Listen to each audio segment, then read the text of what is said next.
Welcome to Final Approach with Chris Gregory. I am a philomath who is somebody who loves to learn things. One of the things that I've learned is that everyone has a tale to tell and a lesson to teach. From pilots to farriers to musicians to authors and creators, I'm going to explore my interests while introducing you to some amazing people.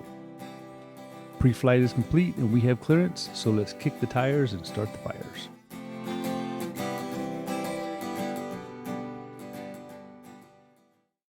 I met Jeff several years ago when he attended his first ever Farrier Clinic at Centaur Forge in Burlington, Wisconsin. I was a clinician and he was a new hire for the American Farriers Journal. We hit it off, and it has been a pleasure to follow his career and see Jeff at Farrier events around the country.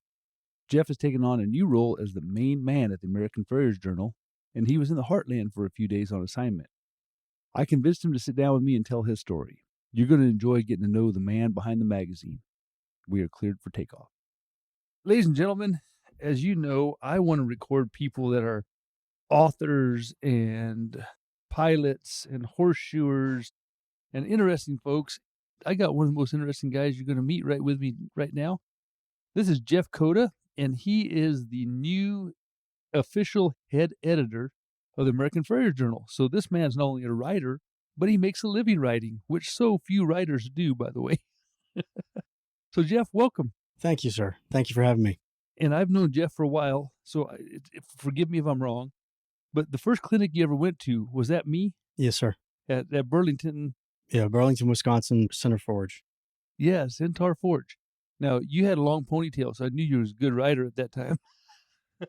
Yeah, I'd forgotten about that. Yes, I did. In fact, I have a friend who thinks that I have a striking resemblance to Geddy Lee of Rush. Okay, all right. You had a ponytail, and I don't remember if you had elbow patches and a pipe. But No, I did not. But I said, well, that man's a writer. So, Jeff, what year was that you were coming into the farrier industry? 2014. 2014. Okay, so here we are, 2023. So 9 years. Mm-hmm. So you went from 9 years from getting started to running the biggest trade magazine that we've got. How about that? Yeah, that's one way to look at it, yeah. Yeah, that's like joining the Army and then you're Major General in a couple years. Congratulations. Thank you, sir. All right. Well, ladies and gentlemen, I have to be honest. I've been friends with the Farrier Journal people since I got into this business, but I don't know Jeff well personally, so you're going to get to know him as I get to know him. So, sir, you are married? Yes, sir. Do you have children? Yes, sir, too. And how old are they? One is turning 25 in the next couple days, and the other is 13. Boys, girls? 25-year-old is a girl, and the 13-year-old is a boy. Okay. And so tell us your history. Where are you from? What did you do? I grew up in Maine, the woods of Maine. Actually, my family has a long history in the lumber industry. Maine has a lot of trees. And back then, the lumber industry was rather thriving. Is it thriving now?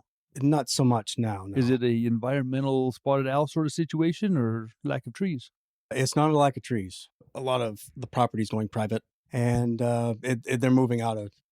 They're losing a huge part of the economy there as a result. I don't get the impression that that's necessarily an issue. So it very well could be an environmental issue.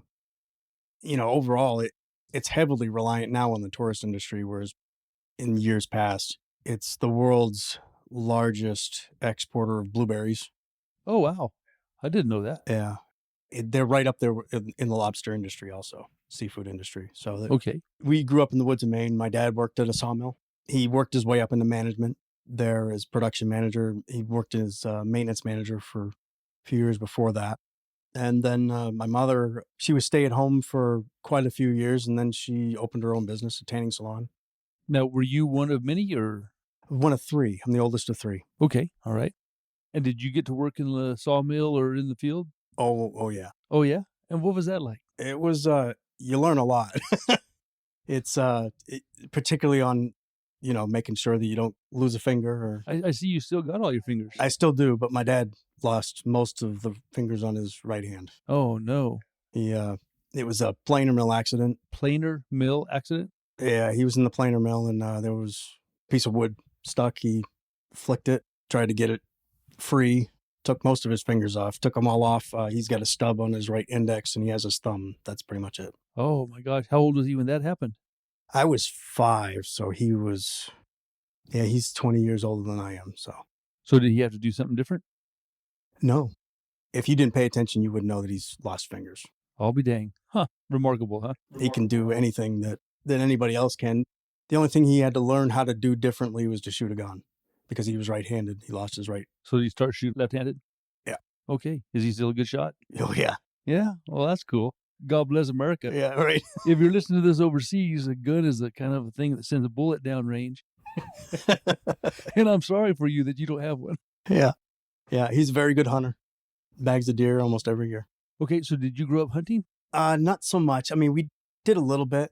Went partridge hunting a little bit. I didn't have an interest in deer at that point. I guess I was a little too soft. It is hard to see those beautiful little eyes looking at you, huh? Yeah, I've always been into photography. I'd much rather shoot it with a camera. But as we've gone on, I have less apprehensions about it as far as we're using it to feed the family. Sure. So the wild hogs are a great source of protein and a problem.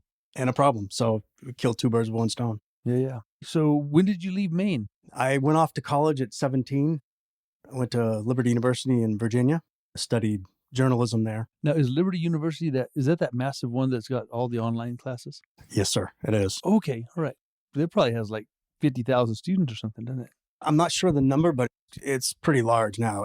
From when I went there, and then I look at pictures now, it's not recognizable. And you went there, it was still brick and mortar. You had to sit in a classroom. Yes. And there was like a guy in front that taught you. Yes. And he wasn't talking from a screen. No. Okay. No. It was a normal, it was fairly a normal college experience. So this was like 1990? I graduated high school in 88. Okay. And graduated college in 92. All right. Yeah. So we went to different schools together. I graduated 86. Yeah. Yeah. All right. Okay. So, and your degree is journalism. Yes, sir. So you're actually working in your field. Mm-hmm. That's kind of a novel approach to things. Yeah. And I only had one major. I didn't change. So you stayed the course? Yeah. How soon did you know you wanted to be a writer? Ooh, that was pretty early on. I had the dreams of anybody else would have when you're 8, 10 years old. I wanted to be a Major League Baseball player. Oh, really? But they sucked. said that could be anything I wanted when I grew up. And I said, well, great, I'll be a dinosaur. Right. Yeah. But I think that was maybe 4 or 5. Yeah, right. Yeah. I was not very good at baseball. When I was fairly young, between 8 and 10, I think, I started dabbling with it. By the time I was in middle school, I knew that I wanted to, because I realized that I wasn't going to be able to play professionally, recognized it at a fairly early age. The next best thing would to go cover the games on a day-to-day basis. So you wanted to be a sports writer? Yeah. In particular? That was what I wanted to do. Oh, man, how cool. All right. Yeah. So then I went to Liberty and worked on the student newspaper. Started off as a sports writer, became assistant sports editor. I had always dabbled in photography. I had a very good photography teacher at Liberty, Mikey Servant. He taught me a lot about how to shoot. So when you have college games there every weekend, a lot of practice. Yeah. And they would also have NBA preseason games there. Seattle Supersonics and Houston Rockets played one year, so got to shoot a pro game for the first time. That was pretty cool. That interest in photography led me to become a photography editor. Okay. And that was back in the days of black and white photography, going in the darkroom, developing the film, printing your own prints. So when you left Virginia, did you go into a newspaper then? Yeah. Let's see, 6 months before I graduated, I worked for an entertainment newspaper. It was a tabloid, I suppose, for Central Virginia. So a small local one? Yeah, it was a small local one. It's called Scene. And I wrote and took photographs for them. Out of college, I actually went to Colorado. I think I might have been there at the same time you were there, about 92. Yes. So I got out of Fort Lee, Virginia in late 91. And I opened the Colorado School of Trades in January of 92. That was my first class. So I was following you. I was 23 years old, starting my first horseshoeing school, and I shouldn't have been doing it, you know? It's just like, looking back, I'm like, oh my gosh, 23-year-old should run a horseshoeing school. But when you're 23 years old, you still don't know that, right? Right. It's like anything, when you go to school, you think you know it all. It's the whole right. Dunning-Kruger effect. you think you know everything. And then as you go along, you realize just subtly at first and then progressively, and then things really start to speed up when you find you're in over your head and you realize you don't know as much as you think you do. So where were you at in Colorado? Right around the Denver area. Okay, so I was in Lakewood. Well, we lived in Brighton. I had to drive to the Mousetrap every morning. The school was in Lakewood, and I was shoeing tons of horses like in Littleton and Castle Rock down south. So where did you live? I skipped around a bit. You'll find that I hopscotch around the country a little bit, and I do in cities also. I started in Arvada, Okay. and then I moved into Littleton, Yep. and then Aurora. Oh, man, Aurora, huh? Yeah. So how long were you in Colorado? Not very long. That was 3 weeks, huh? It was a little bit less than a year. Oh, wow. All right. Yeah. So you weren't with the Denver Post then? No. This was back in the day before internet, really. I mean, the internet was there, but it wasn't widely used. And I didn't think it ever would be. I got caught with my pants down because I thought, who's going to use that? Just some academics, right? Well, yeah, and there are newspapers or articles out there that with the headlines that said it's just the internet's just a fad, Right. but they said that about the TV also. Yeah. Well, I don't remember that. Yeah, right, right. But yeah, so it was difficult back then to find a job in the career that I wanted to go in as a Okay. journalist. So you just had to go where you could.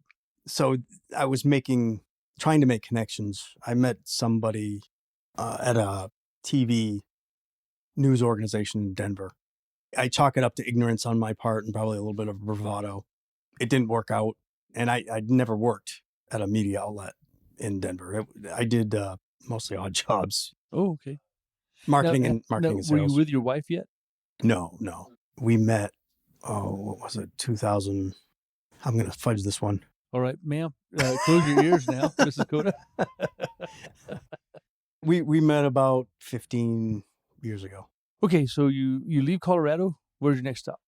I went to Texas, and my first job was just west of Texarkana, a little town called New Boston. Okay. I worked for the Bowie County Citizens Tribune. Is it anything like the old Boston? No, nowhere close. No. They named it New Boston because the people who settled there did have ties to Boston. Okay. And but yeah, so I worked there a little less than a year. When you're working at newspapers, particularly the smaller ones at first, you're trying to find your way, and you're not paid very much. I'd say, yeah. Shortly after that, I went to a little town called Gainesville, Texas, which is not far from where Danny Anderson lives and works now, the Farrier. I worked for the Gainesville Daily Register, and Now, were you writing or were you taking pictures? both, And were you covering sports or were you covering everything? everything. Whatever. Huh? Yeah, you don't really have. I mean, you can have a beat. For example, we had a staff of 4. Oh, yeah. We did have a sports editor, but that didn't preclude us from having to cover high school football. Okay. My main beat there was the police beat, city and county government, and some school board. Were you writing any short stories or novels or anything at this time, or had you ever? Not really. There's always been that interest in doing it. It's still an interest. I used to keep a pad of paper next to the bed in case I woke up in the middle of the night Had some ideas. and had some ideas. So have you written a book? No. I would like to. I have some ideas. Maybe it's laziness. Maybe it's work.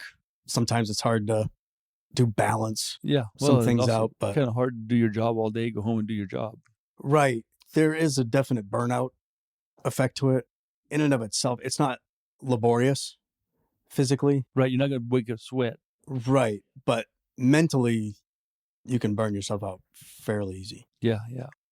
So how long were you in Texas? I would say probably about 5 years. Oh, wow. Okay. So you found some roots there then. Yeah, well, I went back later, but I was there for 5 years. I actually worked at 3 different newspapers in Texas. And then after Texas, by this time I had gotten into the design and layout of newspapers.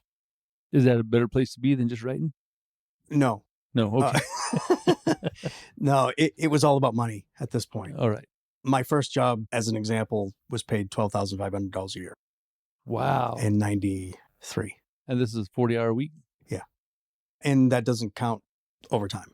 This is a salary. I was shoeing horses in 87 for $23 a horse. 18 for resets, 12 for trims, and I had a lot of money. So those of you that are listening, 12,500, you can survive on it. Sure. You weren't gonna, have a new truck or pay for a house, but you could survive on it. Kelly and I, we got married in 88, graduated in 91, and I had $12,000 cash and no debt. And so shoeing horses has just been, I don't know how I found it, but I'm so blessed that I did, because we did have a much easier time financially in those years than a lot of people. Oh, absolutely. Yeah. I think the minimum wage when I started shoeing horses was $3.12 or something like that an hour. So it must have been pretty close to that, huh? Probably. Yeah. Yeah. In order to earn more money, you just had to jump around a little bit. So that's like going to layout. So someone might be looking for a night news editor, which means you're answering the phone late at night. You hear you have the police scanner on nearby. You have an accident or a shooting or whatever. Then you call a reporter in, and while you're doing that, you're designing pages. So you would get that at 11 o'clock and have that out in the morning paper? Yeah. Wow. Did you deliver the paper on the side to make a little money? No, because I needed to sleep. Even then, it was still below 20 grand a year. Oh, when man. you're the night news editor. Wow. That's tough. I guess you got to do what you love, huh? Yeah. As Robert Duvall said in the paper, we don't get the money and we never will. All right. Well, okay. Well, if you're wanting to be a journalist, don't listen to this podcast. All right. So after Texas, and have you met your wife yet? No. Okay. So No, where are we heading next? I went to Connecticut. Oh, man. So how were you finding these places? Were you throwing darts at maps, or? By this time, there were some internet things going on that, the first few were all word of mouth. Everything in Texas was word of mouth. By the time Connecticut came around, this was 97, I think, 96, 97. Journalismjobs.com and things like that, they had a lot of different opportunities there. So the Connecticut Post, which is in Bridgeport, it's in Fairfield County, which is, back then, it was one of the richest counties in the United States. Oh, wow. Among the residents, there were Paul Newman, David Letterman, people like that. So you got hired to go interview those guys? No, I didn't interview them. By this time, I was designing the front page and some inside pages. And this finally gave me a salary I could actually make a living off of. Good. There was a lot of things. This opportunity, they're competing with the Hartford Courant and somewhat competing with some of the New York papers, because the New York City newspapers are coming into our county. Okay. And much better writers. These are seasoned people who've been around for a while. First, the things that were happening were learning how to design better front pages, things that would pop, things that would, as my former editor would say, make it sing. Things that it was important to be able to look at a newsstand and stand out from the rest of them. Just like a book cover. Just like a book cover. Okay. All right. Makes sense. And this is all black and white, right? We've gotten to color by now. Oh, wow. I mean, I'd worked at other papers not too long before they were still black and white. Okay.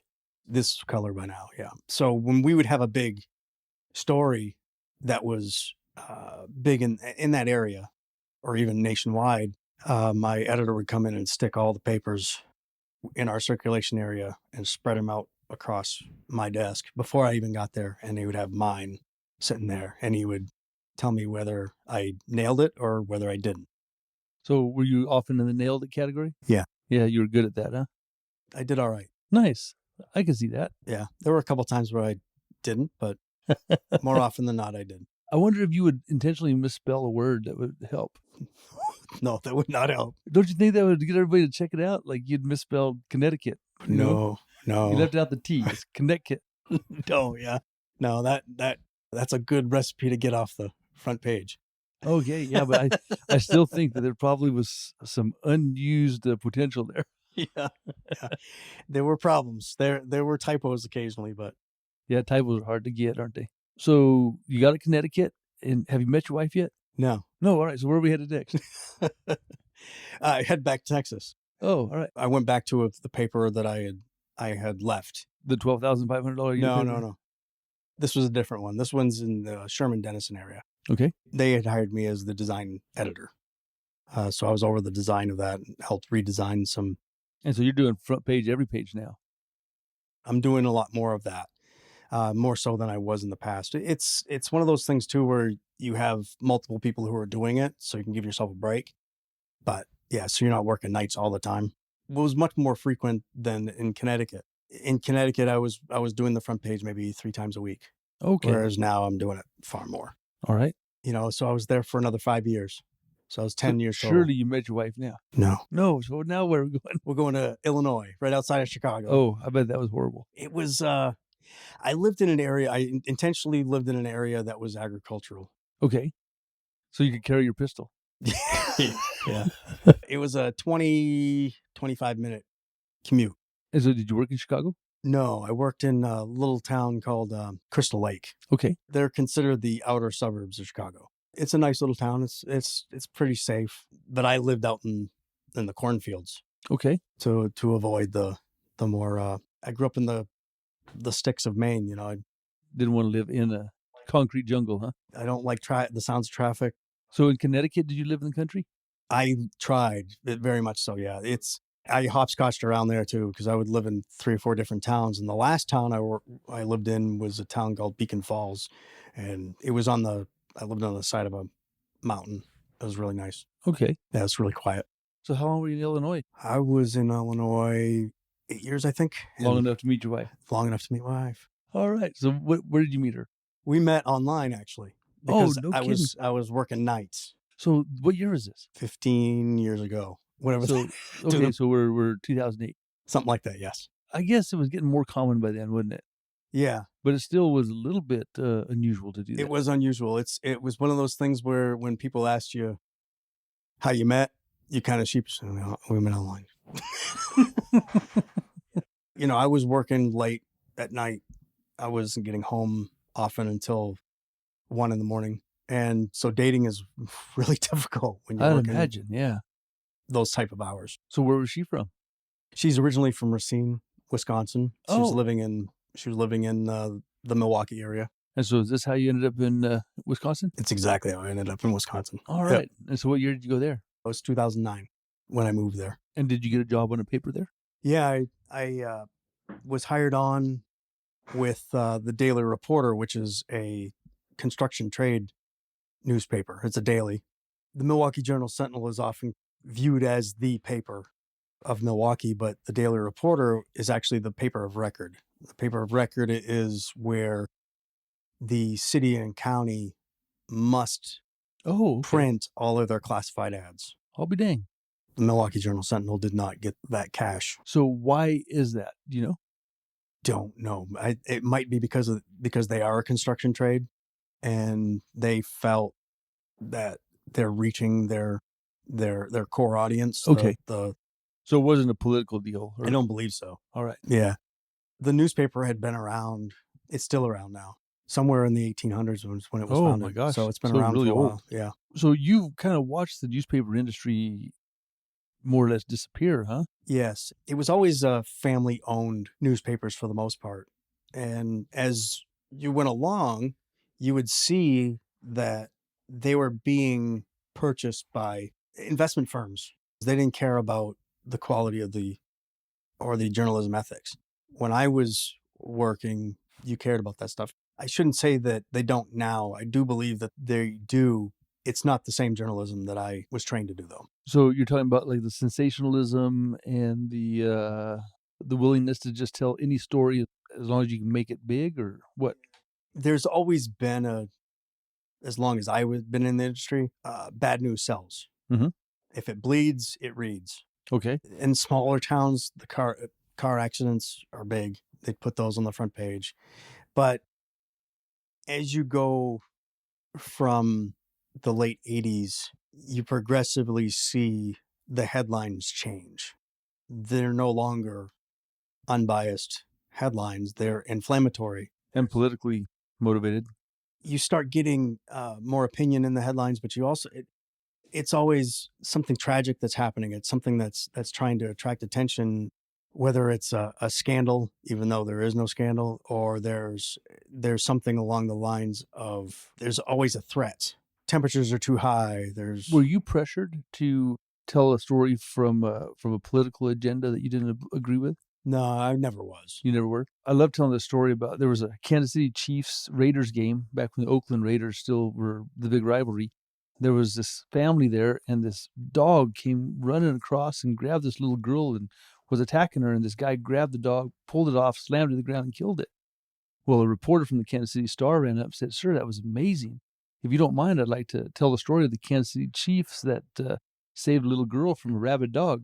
He said, "That's fine, ma'am, but just so you know, I'm a Raiders fan." She goes, "Oh, my goodness. Well, I got to tell the story about the evil Raiders fan that killed the beloved family pet." Yeah, definitely. You could definitely tell it from an angle, huh? There are a million angles that you can take on anything. It's becoming alarming that the angles all seem to be very similar. I quit watching news during Trump's first year, and I tell you what, talk about making me a much happier individual. It's amazing, isn't it? I read a little thing online, 1440. You know, that's the year of the printing press. So I read them every day, and they don't tell the story about the Kansas City Chiefs fan or the Raiders fan. They just say this dog attacked a little girl. Yeah.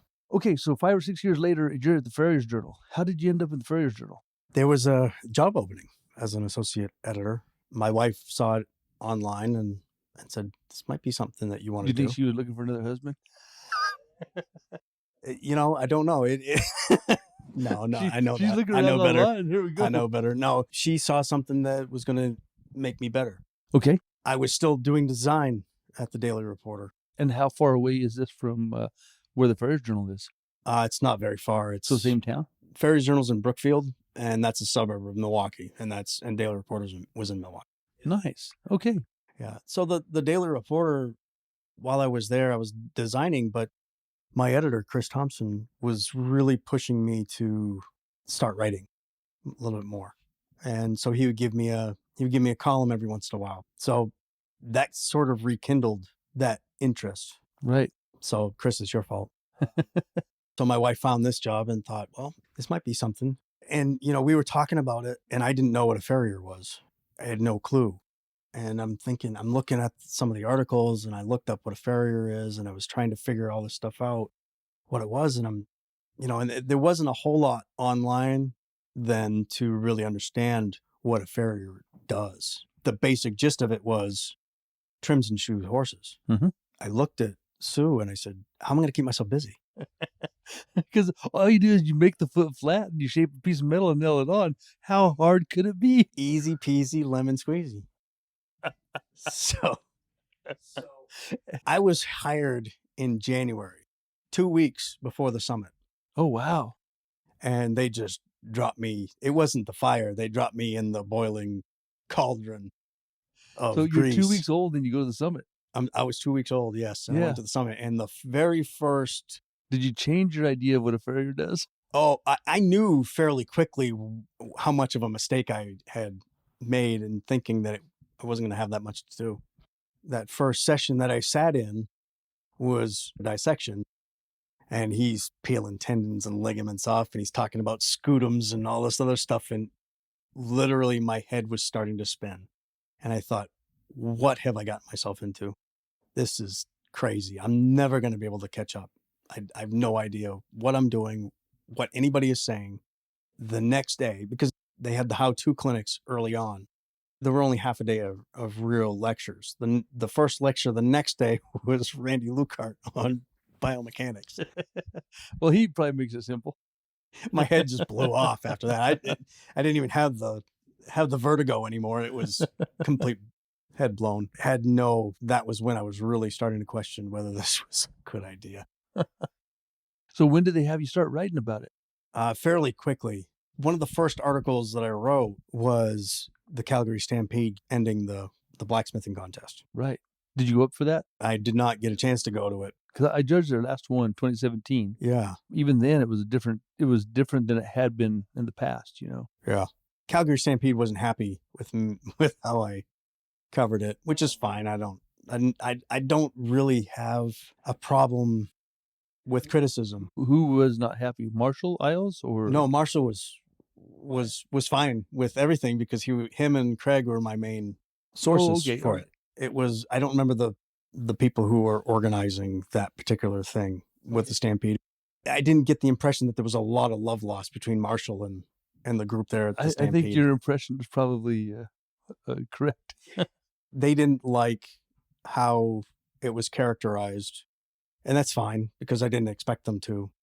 Most people in those sorts of contentious articles, there's someone who's not going to be happy. Of course. Yeah. But I'm working for the Farriers Journal. It was made clear to me early on that we are advocating for the farrier industry. And so it makes my job a little easier because now I don't have to toe a line quite so much. Right. Farrier industry is my audience. So you're writing, and were you writing any pieces of how to farrier stuff, or that take a while? That took a little while.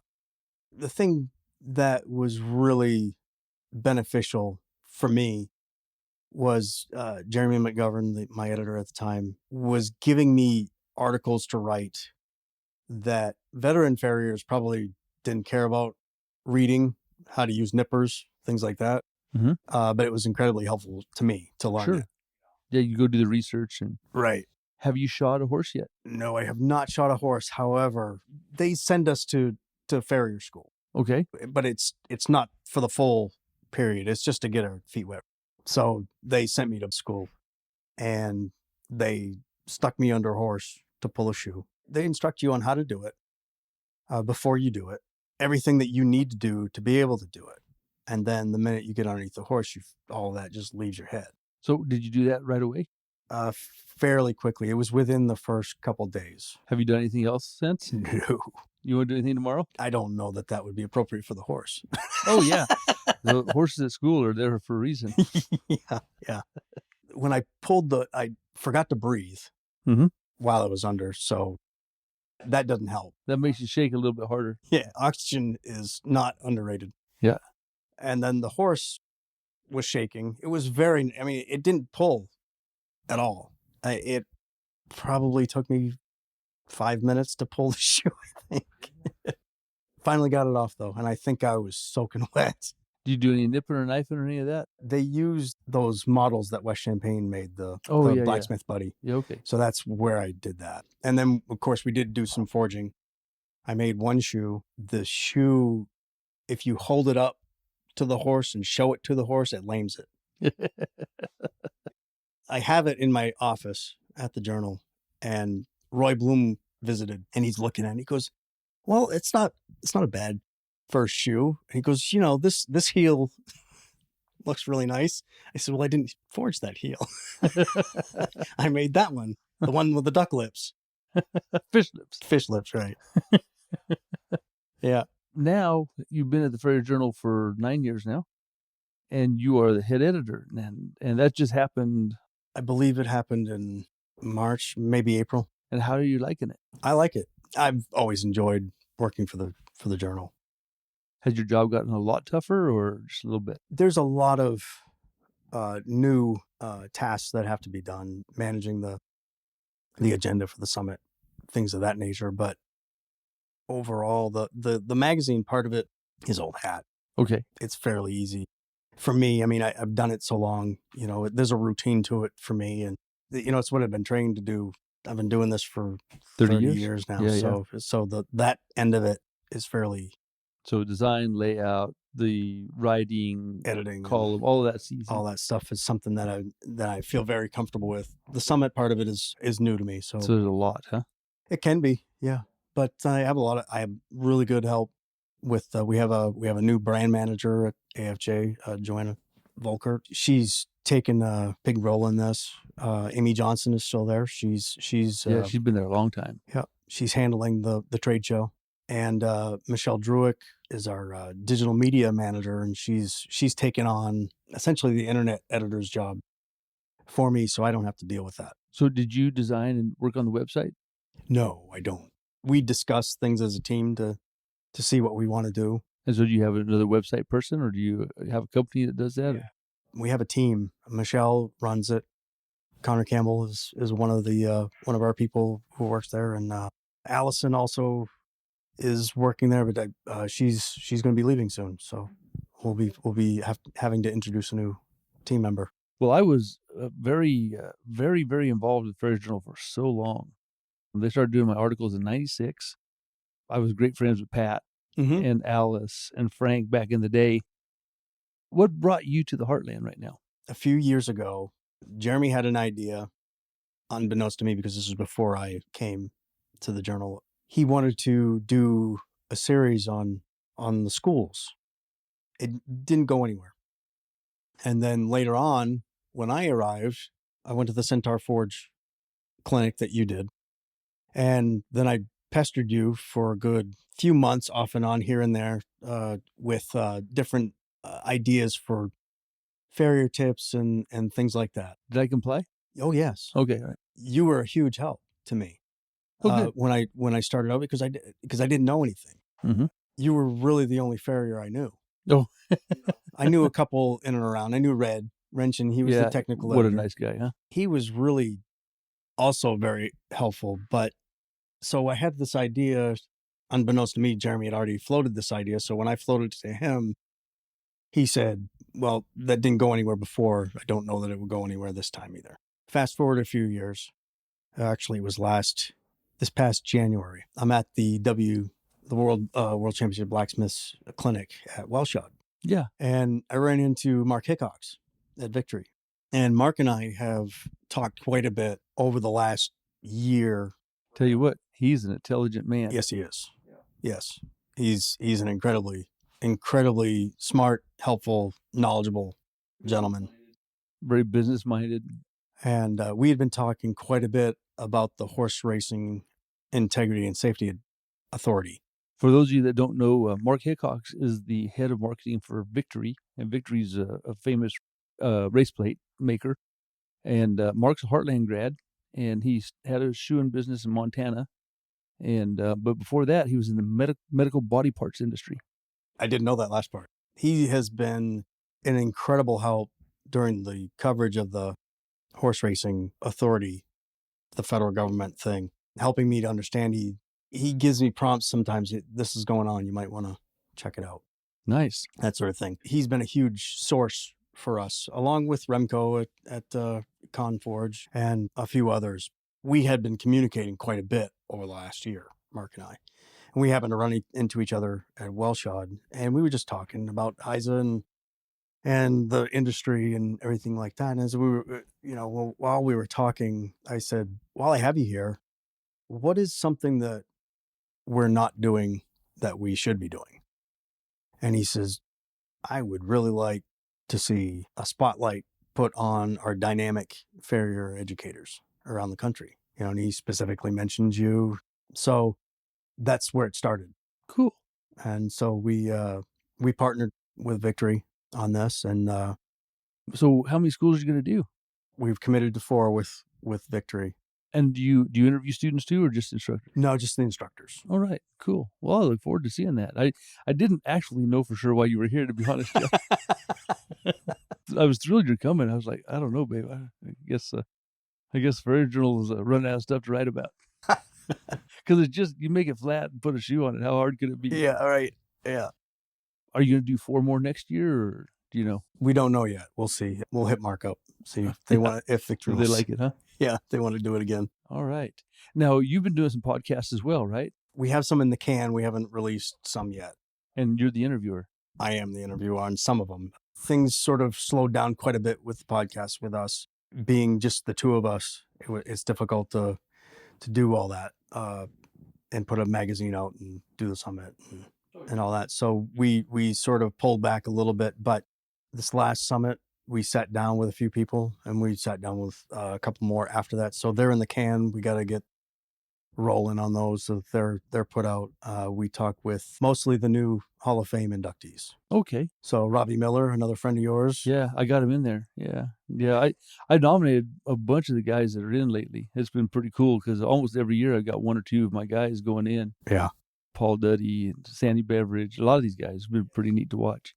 The magazine, is it still selling lots of copies? Sure. Yeah. Yeah, still going. Yeah, still doing well. So the internet hasn't killed the Farrier Journal yet? No. We also have most of our articles behind a paywall. So that helps, which That was one of the things that... So those of you that don't know, articles behind a paywall means that you can subscribe and get articles that are online as well. Right. That was something that the publishing industry did not do a really good job of at first. Most newspapers were just giving their content away. Yeah, but the big ones aren't anymore. No, they're not now. Yeah, if you want to read New York Times or something, You have to have a there's a subscription. paywall. Yeah. Right. But when they first started, it was wonderful if you didn't have a subscription and you lived in Texas, but you're from New England and wanted to follow the Boston Red Sox. Sure. Because you get on the Boston Globe and get the best Red Sox coverage there.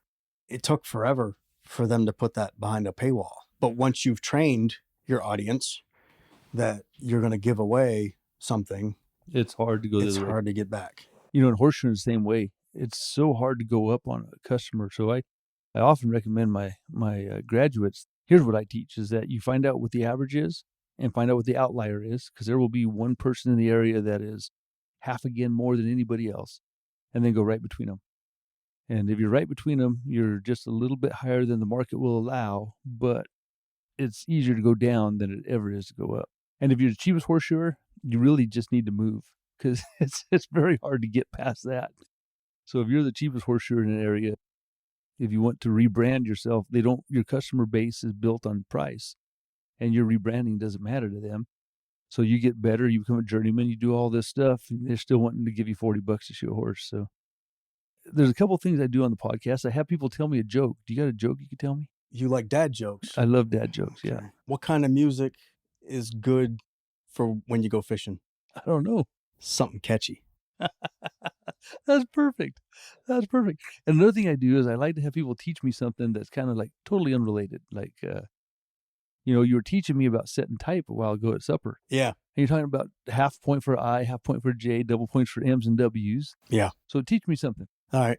I could talk about that a little bit. It's difficult sometimes to write headlines that fit over the columns that you're allotted to.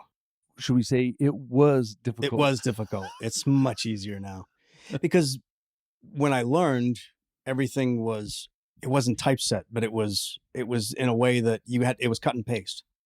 You had to print something out on a laser printer. And you would physically cut it with scissors.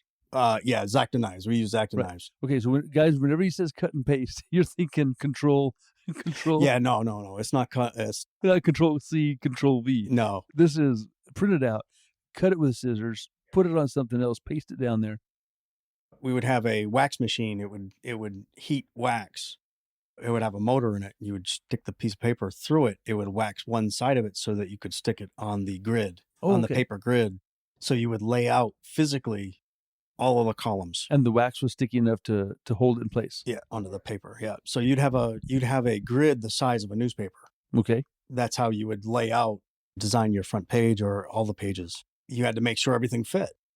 Well, when you would have a 3-column headline, and let's just say you would have a type count of 32, but you needed a count type of 28 to make it fit.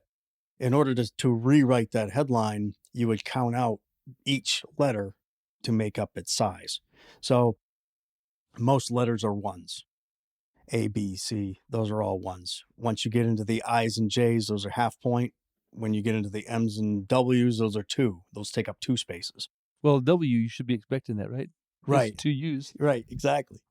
So that's another dad joke. Yeah. So you would count it out, and then you would know then as you're rewriting the headline, the number that you would have to hit in order to make it fit. So that was how you do that. It was a lot more work than it would be now. It took more time, definitely. Yeah. Is your son, is he following in your footsteps at all? Does he like to write? He does like to write. So that might be something that he does. Who knows? But yeah, he writes all kinds of these little stories. He's been doing that since he's been about 8. Oh, yeah. He often talks about he's writing his book. It might get 2 or 3 pages, but he's working on it. He's very imaginative. He's got a great imagination. That's awesome. How about your daughter? Does she write? She might write a little bit for her work, but she's a computer engineer. She builds computers and designs computers. And so now you did do a book review of my... Yeah, did you do the second one as well? I am in the process of doing the second one. All right. So how did you find the second one? Second one is as good as the first. You think so? Yeah. I think the farrier industry really likes the first one, but the second one, I tell some stories I'm kind of embarrassed of. I was a pretty unruly kid. Oh, there's nothing to be embarrassed about. Isn't that what all boys? I suppose I was pretty ornery. Yeah. Yeah. I just told my story the way I remembered it, and Yeah. We talked about aches and pains earlier, but before we started the podcast, I assumed that some of those aches and pains came from some of those things that we did as ornery little boys, and whether it was, we would get our little bikes, not the motorized bikes, but the two-wheel pedal bike. The pedal bike, but it was a BMX. Okay. One of those with the knobby tires. Yep. And we would always set up ramps to jump to see how far we could go, and we would never go that far, but it was fun anyway. So we had one of the favorite stories in our family is the time that I decided to get real serious, and I went and got my snowmobile helmet and put that on. And, all you have to do is think of a newborn child trying to hold its head up. That's how heavy the helmet was. And, so I went booking down this gravel road where we had the ramp set up. And just as I hit that ramp, I realized that the ramp was off just a little bit. And if I hit that just right, it's just going to fall flat. And I don't want to get into a wreck, even though I have a helmet on. You wearing shorts or anything? No, Oh. I might have been because it was in the summer. It's weird what you notice in the slow motion of a tragic event. When I hit that, I noticed that there was a mail truck going by about that time, but I kept going over the ramp, but I hit the brakes. Oh. As I hit the ramp, but I was already committed. It was like the luge. You can't get off once you start. I hit that thing and it went over and I landed on the front wheel and then rode several feet on that front wheel. The back is still up in the air. Eventually gravity decides it's time to pay. Yeah. Gravity is not just fun. It's the law. It's the law. It is the law. Yes. So down I go. The mail truck stops because it sees the wreck. And I am one of these people who doesn't really like drawing attention to myself, despite the fact that I'm wearing a helmet. And I just pop up on one knee and the other knee's up, and I just give him the thumbs up. He just takes off and everybody else is laughing. That story was told to great fanfare by my brother for when he gave the best man speech at my wedding. All right. Well, that's awesome. Well, Jeff, it has been really a pleasure getting to know you better, sir. And I look forward to putting you under a horse tomorrow. Is there anything you would like to say? Anything that I haven't covered that you're like, I really wish we could talk about this? It's kind of amazing to me how this industry operates. I've never seen anything like it. I don't think anybody has. It's crazy. It is crazy, but there's a brotherhood that is second to none. Yeah, I know. It is nuts that all these people can compete against each other and still help each other as generously as they do. Yeah, absolutely. When someone needs help, there are 50 people behind them willing and ready to help. I know. I've never seen anything like that. You don't see plumbers doing this. And carpenters don't load all their stuff and go to a contest, spend a lot more money to build another cabinet on Saturday. And it is a strange industry. While you're competing and the person behind you is trying to beat you, but the person in front of you is turning around and say, wait. Yeah, don't forget the clip. Don't do that. Yeah, it's got 8 nail holes, not 6. Come on, man. Yeah. It's amazing. Yeah, it's really a cool trade. Yeah.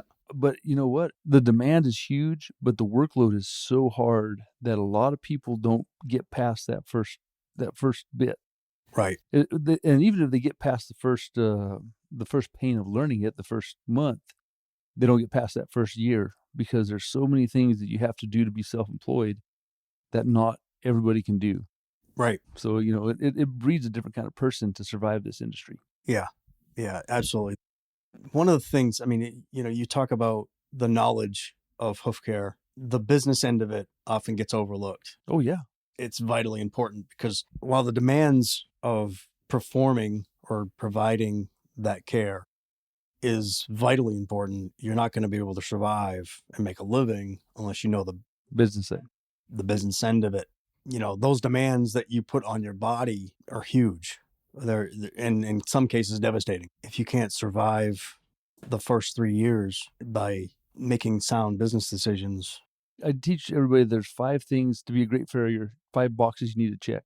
So one is being able to trim, knife, nippers, rasps, that sort of thing. Second one is forge work. And so you can do good shoeing, but you can't be great if you can't do great forge work. But then the next one is horsemanship. Horsemanship will keep you alive, and you've got to read horses. If you can't read horses, they won't be comfortable, and you will get in some wrecks. The fourth one is knowledge. So the anatomy, conformation, pathologies, gaits, just your theory. But number 5 is business skills or just people skills. But you can be pretty mediocre at the first 4 and be wonderful at number 5 and make way more money than the guy who is incredible at 1, 2, and 3 and sucks at number 5. It is just that way. Yeah, absolutely.